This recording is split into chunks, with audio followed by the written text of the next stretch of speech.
Donc bonjour à tous, bienvenue pour ce nouvel épisode du Coin Recherche, épisode F de notre saison 1, où j'essaie de vous introduire à ce qu'est la retrouvabilité de Jordan de certaines sous-catégories de modules sur des algèbres aimables. Donc jusqu'ici, je vous ai parlé de ce que sont des carquois, de ce qu'est l'algèbre de chemin associée à un carquois, de ce que sont les représentations d'un carquois et les morphismes entre ces représentations. Et au dernier épisode, je vous ai introduit un petit peu aux quelques notions de catégories et de foncteurs. Je ne suis pas rentré dans les détails, tout simplement parce que je n'en aurais pas vraiment besoin d'aller vraiment loin dans les détails. Mais notamment ces notions que je vous ai introduites, c'est pour vous parler de cet épisode et d'autres épisodes qui viendront plus tard. Mais déjà dans cet épisode, je vais parler un petit peu de catégories et de foncteurs. Bon voilà, ça va être un peu superficiel parce que je veux pas non plus passer énormément de temps pour vous expliquer tout ça, mais je tiens vraiment à vous mettre en avant le lien entre module et représentation, ce lien qui me permettra par la suite de dire que en fait à chaque fois que je vais parler de représentation, vous pourrez penser module pour ceux qui pourraient peut-être préférer voir module, mais en tout cas à savoir que, en général, les algébristes aiment bien manipuler les modules et les représentations, ça ne leur parle pas vraiment. Mais moi, pour ma part, voilà, comme je travaille beaucoup avec les représentations, j'aime bien voir les modules comme des représentations. Donc voilà, de toute façon par la suite on ne pourra penser que à des représentations, je vous parlerai que de représentations, mais voilà, on pourra avoir en tête que les représentations, c'est la même chose que des modules sur l'algèbre des chemins. Donc je vais y venir dans quelques instants. Bon, alors dans un premier temps, il faut que je vous donne la définition de ce qu'est un module. D'accord? Parce que pour la plupart d'entre vous, je pense, en tout cas pour un élève de prépa, la notion de module, c'est soit quasiment inconnu, soit relativement connu, mais on ne sait pas forcément trop comment ça marche, parce qu'on n'a pas fait beaucoup d'exercices là-dessus. Donc voilà, je vais donner une petite définition, juste pour comprendre de quoi je parle, quand je parle de module. Et pendant toute cette définition, ayez d'avoir en tête la définition de ce qu'est un espace vectoriel. Parce que si vous avez ça en tête, vous allez voir que les propriétés que je vais écrire correspondent quasi exactement à la même chose qu'un espace vectoriel. La seule, on va dire, grosse différence, et c'est ça qui change tout, la seule différence, c'est que je travaille avec un anneau et non avec un corps, comme scalaire. C'est ça la grosse différence. Donc, je commence donc par introduire l'anneau, soit A un anneau. Et donc, M plus point est un module que je vais ici définir à gauche, car les modules peuvent exister à gauche ou à droite. J'expliquerai la différence une fois que j'aurai donné toute la définition de module à gauche. Donc M est un module à gauche si et seulement si. Alors la première chose, c'est que, tout comme pour un espace vectoriel, l'espace vectoriel avec la loi plus forme un groupe abélien. Ben là c'est la même chose, un module avec la loi plus, qui lui est associé, donc, ça doit former un groupe abélien. Donc, est un groupe abélien. Et la deuxième chose, c'est que si je fais... il faut que je vous explique ce que c'est la multiplication. Donc la multiplication, c'est je prends un élément de l'anneau et je veux le multiplier à un élément du module pour retomber sur un nouvel élément du module. Donc j'ai A,x que j'associe A.x. Donc ça c'est la multiplication, très bien. Et elle vérifie quelques petites choses. Et ces petites choses, encore une fois, comme je l'ai dit, si vous pensez espace vectoriel, vous allez voir que c'est très très très similaire. Donc, il y a la distributivité par rapport à l'anneau. Donc si je fais ceci, j'obtiens A.x plus B.x. Il y a la distributivité par rapport au module. Donc si je fais A.x plus y, ça fait A.x plus A.y. Il y a le fait que si je prends l'élément neutre de l'anneau et que je le multiplie par l'élément du module, donc l'élément neutre de la multiplication hein, de l'anneau, par x, ça doit donner x. Ok. Et puis, dernière chose, il faut que... donc c'est ça qui va faire que je vais faire un module à gauche. Si je fais a.b.x, ben ça doit faire a fois b.x. Et c'est ça qui fait que j'ai affaire à un module à gauche. Si je voulais avoir affaire à un module à droite, il faudrait que je remplace cette propriété en disant que a.b.x est égal à b fois a.x. Là, j'aurai à droite.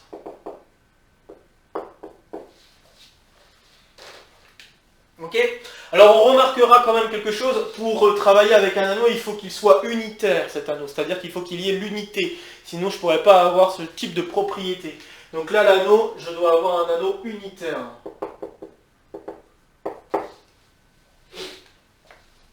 Une autre façon de dire, c'est de dire qu'il faut qu'il y ait l'unité, enfin il faut qu'il y ait 1 différent de 0, c'est aussi une autre façon de dire, bon, parce qu'il y a des anneaux pour lesquels l'élément neutre de l'addition et l'élément neutre de la multiplication c'est la même. Donc il faut faire très attention à ce genre d'anneau. Donc là, voilà, je vais spécifier que l'anneau doit être unitaire pour avoir cette propriété-là, le fait d'avoir le droit de multiplier par un élément de l'unité. Donc voilà, c'est rien de bien méchant, mais c'est quand même une propriété assez importante. Donc voilà ce qu'est un module de manière générale sur un anneau unitaire. Ok. Alors je vais d'abord vous faire un petit exemple juste pour que vous voyez un peu comment ça marche. Hein. Un exemple très bateau. L'exemple très bateau que je vous propose, c'est si je prends m comme étant z puissance n. Donc si je prends le produit cartésien de z avec lui-même, n fois, et bien ça me fait un z module. Et donc est un z module. Et là, vous pourriez me poser la question, pourquoi je précise ni à gauche ni à droite? Ben en fait, c'est parce que c'est à gauche et à droite en même temps. À gauche et à droite. Pourquoi? Ben parce que z est commutatif. Hein, donc, car z est commutatif. Okay. Et donc là, vous pouvez vous amuser à vérifier toutes les propriétés pour Zn avec l'addition comme l'addition des vecteurs et puis la multiplication par n'importe quelle multiplication d'un entier. Donc si vous faites toutes les propriétés, vous verrez que tout marche. Tout marche très bien. Donc voilà, donc ça c'est un exemple, je pense, qu'il faut avoir en tête pour se dire, ah bah voilà, d'accord, voilà à quoi ça ressemble un module. Et en général, c'est vrai que beaucoup de gens qui travaillent dans les groupes ou des choses comme ça pensent à des Z-modules. D'accord, parce que ça amène déjà des choses qui peuvent donner des contre-exemples ou des exemples par rapport à des choses, par rapport à des propriétés liées à ces modules. Même si, ici, quand même, la particularité, c'est qu'on travaille avec un anneau qui est commutatif. D'accord? On pourrait travailler avec un anneau qui n'est pas commutatif, et c'est justement ce qui va s'en suivre, puisque je vous rappelle qu'on travaillait avec l'algèbre des chemins. L'algèbre des chemins, certes, ça a une structure un petit peu plus grande, mais en tout cas, en général, ça n'est pas commutatif. Et donc, ce que je vais vous proposer, c'est on va construire, à l'aide d'une représentation, un module. Et en fait, cette construction, c'est justement ce qui va nous donner le lien entre les deux objets. Donc, voilà un autre exemple que je vous propose. Alors, un exemple, on va le faire peut-être assez grand pour qu'il y ait assez de structure, hein, pour qu'on voit assez de choses. Donc, je vous propose de prendre le carquois suivant. 1 vers 2 vers 3 avec, disons, A et B. Voilà, donc ça j'ai mon carquois.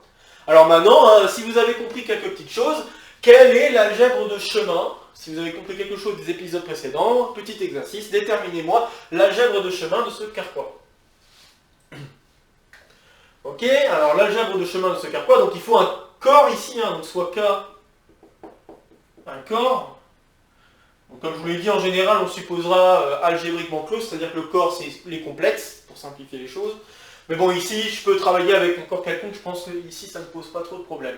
Donc, si je prends K un corps, eh bien, l'algèbre des chemins, c'est l'espace vectoriel, ou l'algèbre, peu importe, mais c'est l'espace vectoriel engendré par tous les chemins du carquois. Quels sont tous les chemins du carquois? Vous avez tous les chemins paresseux, E1, E2, E3, où vous restez sur le même sommet, hein, vous êtes sur un sommet et vous restez sur le même sommet, donc ça c'est les chemins paresseux.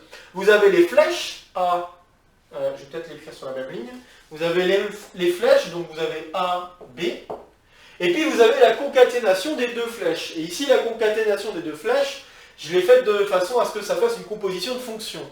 Donc autrement dit, vous devez écrire BA, et non AB. D'accord? Ici, AB vaut 0. D'accord? Dans cette algèbre. Donc voilà l'algèbre de chemin. Très bien. Et puis, et donc voilà, justement, c'est ce que je disais. Ça, c'est bien un anneau, parce que c'est un algèbre. C'est une algèbre, donc c'est plus fort qu'un anneau. Hein. C'est une algèbre. Mais cette algèbre est, non commutatif pour la multiplication. Donc là, c'est un exemple, justement, non commutatif. Hein. Donc, KQ n'est pas commutatif. Donc, n'est pas commutatif, en effet, BA n'est pas égal à AB, puisque BA c'est non nul, et AB c'est nul. D'accord? Un autre exemple, c'est si je fais E2 fois A, ça fait A. Pourquoi? Parce que A finit en 2, hein, donc faire le chemin paresseux ensuite, à la suite de A, ça se concatène, et ça donne juste la flèche A, finalement, puisque le tout du chemin, ça sera juste la flèche A. Mais par contre, c'est différent de A fois E2, car cette fois-ci, les deux flèches ne se concatènent pas comme il faut. La source de A, c'est 1, et le but de E2, c'est juste 2. Donc là, ça ne marche pas, ça donne 0. Okay, donc voilà quelques exemples, après on peut en faire plein d'autres. Hein. Mais ça montre, ça met en avant que l'algèbre ou l'anneau avec lequel on va travailler n'est pas commutatif. Alors après, vous pourriez me demander, est-ce que cet anneau est unitaire? La réponse est oui, cet anneau est unitaire. Je ne sais plus si c'était une des propriétés. Normalement, je pense que ça devait être une des propriétés que j'ai dû donner lors du deuxième épisode, du troisième épisode, mais je pense l'épisode où je parlais de l'algèbre des chemins. Puisque, en effet, si je travaille avec un carquois fini, c'est ce qu'on fait ici, avec un nombre de sommets fini, je pense qu'un nombre de flèches fini aussi, mais bon, après, je pense que le nombre de sommets finis suffit. KQ est en effet unitaire. Et l'unité ici, ce qui va jouer le rôle de 1, c'est, de 1, attention, c'est pas le sommet 1, donc je vais mettre 1 KQ. Donc l'élément qui va jouer le rôle de l'unité pour l'algèbre, c'est en fait la somme des chemins paresseux. Et là, je vous laisse checker par vous-même que ça, c'est bien l'élément neutre de la multiplication. Okay? Donc, en effet, KQ est bien unitaire. Donc, ça veut dire que je peux travailler des modules sur cette algèbre. Ok. Alors maintenant, je vais prendre une représentation. Je vais partir d'une représentation. Et comme je vous ai dit, je vais en construire un module. Alors, la représentation que je vous propose de travailler, je vais l'appeler X.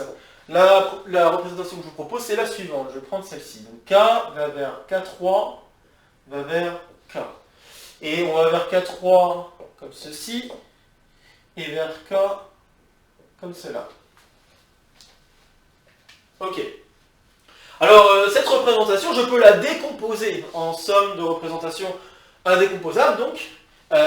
Donc ça fait partie des petites propriétés. Cette représentation n'est pas indécomposable, et si on la décompose, on se retrouve avec cette représentation-là, plus cette représentation-là, plus cette représentation-là. Oups, c'est pas 0 que je vais mettre, c'est K. Hop. Voilà, avec 1 et 1 ici. Ok, donc on peut décomposer notre représentation de la manière suivante. Une fois que j'ai décomposé notre représentation, le lien avec le module va se faire de la manière suivante. La représentation que vous avez ici, vous pouvez très bien donner des variables qui engendrent chacun des espaces vectoriels pour chaque sommet. Donc c'est-à-dire, je peux noter, disons, x, l'élément qui engendre l'espace vectoriel pour le sommet ici, hein, pour le premier sommet, sommet 1. Pour le sommet 2, vous avez y1, y2, y3. Et pour le dernier sommet, vous avez Z. Donc le sommet 3, vous avez Z. Okay. Alors le module que je vous propose, donc je vais effacer ça, en lien avec cette représentation, c'est le suivant. Vous pouvez prendre M comme étant le groupe abélien, si vous voulez, engendré, ou l'espace vectoriel, en tout cas, a priori, puisque on peut parler d'espace vectoriel puisqu'on travaille avec un corps. D'accord ? Donc rien ne m'empêche de voir M comme un espace vectoriel, un K espace vectoriel. Okay ? Donc si je le vois comme un K espace vectoriel, je peux très bien dire, je vais considérer le module engendré par toutes les variables que je viens d'introduire. D'accord ? Et ça, je le vois en tant que K espace vectoriel. Donc si je le vois en tant que K espace vectoriel, évidemment, M avec la loi plus pour les vecteurs, forme bien un groupe abélien. Maintenant, il faut que je précise un petit peu plus ce qu'il en est des multiplications. Et pour préciser ce qu'il en est des multiplications, il faut que maintenant je dise qu'est-ce qui se passe si je multiplie par chacun des chemins de l'algèbre. D'accord ? Alors qu'est-ce qui se passe si je multiplie par chacun des chemins de l'algèbre? Alors si je vais commencer par un cas assez disons, le cas trivial, c'est je veux voir qu'est-ce qui se passe. Donc il faut maintenant donner, donc reste, je vais écrire, reste à donner une structure de KQ module. Parce que pour l'instant, je ne l'ai pas donné, je n'ai pas encore donné de multiplication. Il faut que j'en donne une. Alors la multiplication, je vais la définir de la manière suivante. Pour chaque élément de... Donc je vais regarder ce qui se passe pour chaque élément de chaque variable dans l'affaire. Alors si je fais E1 multiplié par X, on peut se dire, X, ça correspond justement à l'espace vectoriel qui se trouve au sommet 1. Donc si je fais E1 fois X, ça peut paraître bête à dire, mais j'aimerais bien que ça reste égal à X. Donc c'est ce que je vais faire. Ensuite, si je fais A.X, on peut se dire que oui, d'accord, A, c'est une flèche qui va de 1 vers 2. Ça serait bien de prendre le morphisme associé à cette flèche. Donc ce que je vais faire, c'est que je vais définir A fois X comme étant l'image de petit x par le morphisme associé à cette flèche. Donc ici c'est XA. D'accord ? Donc, l'image de petit x par ce morphisme, on l'a donné par la décomposition, là-bas, on voit que c'est Y1. Ok ? Puis après, il faut se demander qu'est-ce qu'on fait avec les autres multiplications. Les autres multiplications, ça va être exactement le même genre de truc. Donc si je fais E2.x, on voit que ça va faire 0. Pourquoi ? Parce qu'au sommet 2, x n'est pas présent. Puis ensuite, E3.x, évidemment, pareil, avec cette même idée, ça donne 0. Puis ensuite, B fois x, ça va faire quoi? Ça va faire également 0, parce que la source de B, c'est pas 1. D'accord? Donc là, vous voyez que j'ai décomposé un petit peu en disant, je prends les chemins qui ont comme source 1, et je vois ce qui se passe. Donc évidemment, il m'en manque un de chemin, vous me direz. Mais en fait, le dernier chemin, je vais pouvoir l'obtenir en disant ce qui se passe pour Y1. Mais qu'est-ce que je veux... si vous voulez, je peux l'écrire, mais si je fais avec le dernier chemin, donc si je fais B fois 1.x, ça va faire 0, parce que vous voyez que x est envoyé vers 0 par la composée des deux applications. Donc c'est exactement ce qui se passe ici. Ok, mais on va mieux le comprendre en regardant chaque élément là. Donc là, vous voyez, en fait, toutes les images de x, je les définis essentiellement par rapport à des chemins qui commencent en 1. D'accord? Et ils vont arriver jusqu'à une certaine flèche, jusqu'à un moment où ça va valoir 0. Donc ça me donne cette structure-là pour x. Maintenant, il faut que je fasse la même chose pour y1. Alors pour y1, je peux dire, donc E2 de y1, ça fait y1. Et puis, toutes les autres flèches, on remarquera que n'importe quelle autre flèche, ça donne 0. Donc, toutes les autres flèches, donc pour toute autre flèche, pour tout alpha dans Q1, différent de E2, eh bien alpha.y1, c'est égal à 0. Car même avec la flèche B, qui a pourtant une source correspondant au sommet 2, hein, et bien vous voyez que le YK est envoyé vers 0 par XB. D'accord, hein. Car si vous, donc je vais l'écrire, si vous faites B fois Y1, ça fait XB de Y1, ça fait 0. Donc vous voyez, en fait, l'image, en fait, quand vous faites cette multiplication, vous pouvez voir cette multiplication comme appliquer le morphisme de la représentation, hein, associé à la flèche.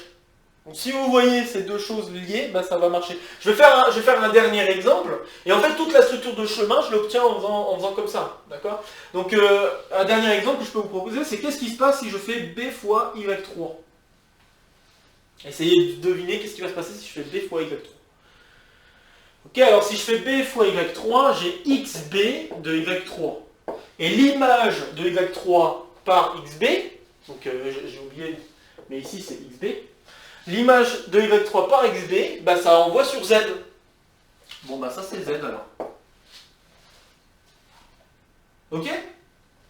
Et puis bah, bien sûr je fais tout pour que ça ait une structure de module. C'est-à-dire que si j'ai alpha plus bêta fois x, et bien ça va faire, enfin point x, ça va faire alpha.x plus bêta.x, etc. Je fais en sorte ensuite que les structures de modules soient bien respectées. Ok. Bon voilà, et ben voilà le lien entre la structure de module sur une algèbre de chemin, donc là je viens de faire un petit exemple, et la représentation associée. Ok. Donc là ce que j'ai fait, c'est que j'ai fait un lien partant d'une représentation, je vous trouve le module. J'affirme qu'il y a moyen de faire la construction inverse, c'est-à-dire que si j'ai un module sur l'algèbre des chemins, je peux retrouver la représentation associée. Et en fait, bah, le lien entre les deux, ça me donne ce qu'on appelle une équivalence de catégorie. Alors je vais annoncer le résultat. Parler un petit peu de ce que c'est une équivalence de catégorie, et puis bah, on arrêtera là-dessus. Hop. Donc, théorème, c'est un gros théorème qui dit que il y a une équivalence de catégorie entre la catégorie des KQ modules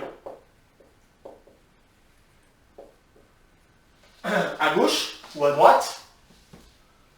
Donc après tout dépend comment on définit nos modules.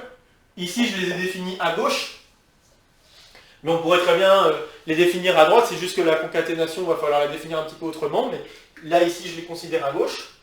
Et la catégorie des représentations.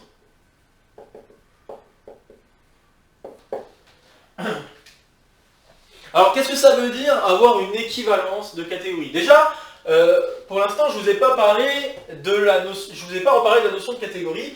Donc, la catégorie des représentations, comme je l'avais introduit dans l'épisode précédent, qu'est-ce que c'était une catégorie? Une catégorie, il faut deux choses. Il faut des objets et des morphismes. Pour les représentations, j'avais donné justement l'exemple des catégories de représentation en disant les objets ce sont les représentations et les morphismes ce sont les morphismes de représentation tels que nous les avons vus lors du 3e épisode je crois. De ce côté-là, un module, bah, vous avez la catégorie des modules à gauche, ça va être comme objet les modules à gauche et comme morphisme, ça va être tout simplement les morphismes un peu comme les espaces vectoriels. Les espaces vectoriels, c'était des applications linéaires, donc vous avez linéarité, etc. Bah là, vous avez des morphismes de modules, et les morphismes de modules, c'est un peu la même chose que de dire que les morphismes sont linéaires par rapport à l'anneau. Donc ça veut dire que les éléments de l'anneau sortent de f. Donc si vous faites par exemple f de y, enfin si vous faites f de b fois y1 ici, bah, ça sera la même chose que faire b fois f de y1. Ok, avec la structure de module de l'autre module, bien sûr, parce que bon, la multiplication pourrait peut-être changer un petit peu. Mais voilà, donc en tout cas, c'est ça les morphismes entre les modules. Donc déjà, ces deux catégories, maintenant, on les comprend peut-être un peu mieux, maintenant que j'ai dit ça, quels étaient les morphismes et tout ça. Et qu'est-ce que ça veut dire avoir une équivalence de catégorie? C'est quelque part avoir une bijection, mais en plus fort qu'une bijection. D'accord? Donc en fait, avoir une équivalence de catégorie, en des mots un petit peu vulgaires, hein, c'est quelque part avoir quelque chose de plus fort qu'une bijection.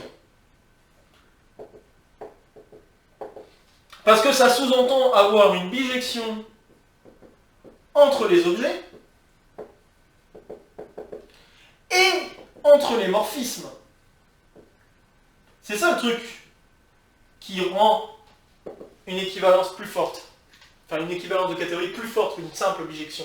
C'est que on a le même genre de structure entre les modules et les représentations. Alors, pour essayer d'être tout à fait propre, je vais essayer de donner une définition de ce que ça veut dire avoir une équivalence de catégorie. Donc, définition. Il nous faut un foncteur, hein, donc f est un foncteur d'une catégorie C vers une catégorie D, est un foncteur, et on dira que f est une équivalence de catégorie, donc c'est-à-dire entre C et D, si et seulement si il existe un foncteur G qui va de D vers C, tel que f rongé, c'est naturellement, normalement on devrait dire comme ça, naturellement isomorphe, ou il existe une bijection naturelle. C'est un peu, là je ne vous ai pas du tout dit ce que c'était un isomorphisme naturel. Pour ceux qui savent ce que c'est, tant mieux, et qui ont déjà vu ce que c'était, tant mieux. Pour ceux qui ne connaissent pas, un isomorphisme naturel, ça veut, on va dire ça comme ça veut simplement dire que le foncteur se comporte de la même manière que. On va dire ça comme ça. Parce que bon, j'ai pas besoin de rentrer dans ce genre de détails, j'ai pas envie de rentrer dans ce genre de détails, mais pour ceux pour qui ça peut intéresser, pour ceux qui aimeraient avoir peut-être un peu plus de rigueur là-dessus, on parlerait normalement d'isomorphisme naturel. Donc ça correspond à l'identité sur la catégorie, et faire G rond F, ça correspond à faire l'identité sur D. D'accord? Donc c'est exactement ce que je vous disais, c'est quelque part avoir une bijection. Mais une bijection, quand vous travaillez avec des foncteurs, c'est des bijections qui vont jouer sur les objets, les morphismes. Donc même les morphismes, donc les morphismes de représentation correspondent à des morphismes entre les modules. C'est quand même, enfin je pense que c'est quand même quelque chose d'assez puissant comme résultat. Ok?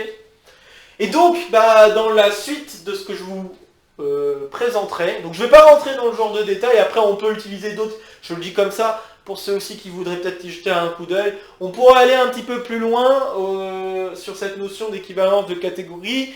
On pourrait essayer de voir que en fait, il faudrait que le foncteur soit essentiellement surjectif et plein, je crois, tout simplement. Il faut qu'il y ait des choses comme ça. Donc bon, là je lance les propriétés pour ceux qui veulent y jeter un coup d'œil, mais c'est une autre façon d'essayer de montrer qu'on a une équivalence de catégorie, autrement que de construire le foncteur inverse. Parce que c'est un peu comme les fonctions réciproques et tout ça. En général, chercher la fonction réciproque, c'est pas toujours évident. Et peut-être que c'est plus évident d'utiliser, donc là quand on fait avec les fonctions, en général on pense à faire théorème des valeurs intermédiaires ou des trucs comme ça qui nous disent, bon voilà, on a bien une bijection, ou théorème de la bijection tout simplement en fait, vous avez bien une bijection entre deux intervalles, enfin de votre fonction qui va d'un intervalle d'arrivée vers un intervalle d'un intervalle de départ vers un intervalle d'arrivée. En général, vous faites ça et vous ne cherchez pas forcément à déterminer une réciproque. Bon, en gros, pour les foncteurs, il y a aussi des résultats un peu du genre, voilà, si le foncteur vérifie quelques propriétés, alors ça donne une équivalence de catégorie. On n'est pas toujours obligé de construire le foncteur inverse. Par contre, la preuve qu'on peut lire dans le bouquin que j'ai déjà mentionné, mais je vais peut-être le rementionner, la preuve qu'on peut lire donc dans Assel, Simpson et Skowronski, donc dans ce livre-là, c'est une preuve qui construit vraiment les deux foncteurs. Donc c'est-à-dire que vous avez le foncteur qui va dans un sens, de la catégorie des modules vers la catégorie des représentations, et vous avez également le morphisme inverse qui est construit. Et après reste le morphisme, le foncteur inverse. Et le but du jeu ensuite c'est de montrer que le foncteur la composée des deux foncteurs donne quelque chose qui a un comportement isomorphe, si on peut dire, à l'identité. D'accord, donc bon voilà. Mais sinon, de manière générale, quand on veut montrer qu'il y a une équivalence de catégorie, on travaille plutôt sur d'autres petites notions liées au foncteur, un peu comme quand on dit qu'une fonction est surjective, injective, etc. C'est un peu le... Pour faire très simple, c'est vraiment un peu le même genre d'idée. Mais voilà. Donc à partir de maintenant, je ne parlerai que de représentation sur le carquois, etc. Et maintenant, dans votre esprit, vous pourriez vous dire, bah en fait une représentation c'est un peu la même chose qu'un module. Voilà.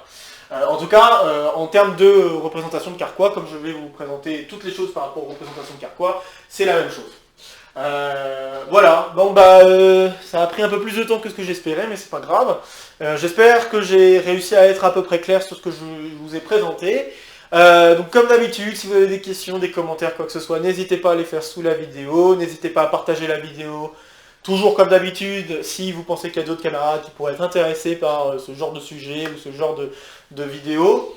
Et puis bah, sur ce, on se retrouve très vite pour le petit exo de colle, l'exo de colle pour cette semaine. Et puis bah, pour le prochain point recherche où je vous parlerai de ce que sont les algèbres aimables. J'en profite pour une petite information rapide. Je pense que je vais profiter des vacances de Noël comme tout le monde. Et donc je pense que je vais faire des vidéos cette semaine, je vais probablement faire des vidéos la semaine prochaine, mais à partir de la fin de la semaine prochaine, on fera une petite pause hivernale, une petite pause de vacances de Noël, voilà, et puis voilà, bon, je pense que c'est assez normal. Mais je tenais à l'informer comme ça, pas de surprise, et je le redirai certainement d'ici la dernière vidéo, donc pas de... Mais je préfère le dire maintenant, comme ça, vous le savez. Bon, sur ce, prenez soin de vous, bonne semaine et à très vite. Bye!